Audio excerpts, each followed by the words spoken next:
আপনারা দেখছেন নিউজ 7 দিন বাংলা, আর আমি সঙ্গে অনুপ্রক্ষিত। আমরা সবসময় মানুষের কথাই বলি।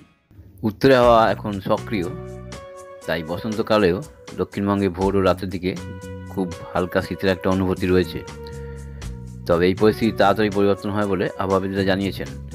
কাল শনিবার থেকে তাপমাত্রা ঊর্ধ্বমুখী হবে, সোমবার থেকে তাপমাত্রা আরও বাড়বে।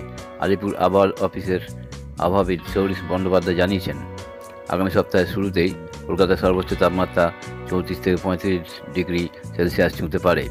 পশ্চিমাঞ্চলের জেলাগুলিতেও তাপমাত্রা আরও বেশি হবে, তবে এখনই সেখানে সর্বোচ্চ তাপমাত্রা 40 ডিগ্রি পৌঁছাবে কি না সেটা এখন নিশ্চিত করে বলা যাচ্ছে না।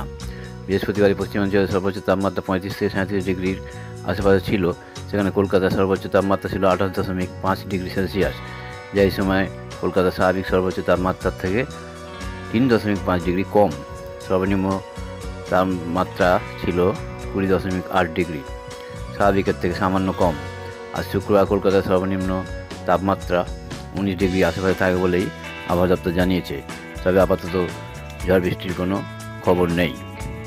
প্রতিবেদন নিউজ 7 দিন বাংলা।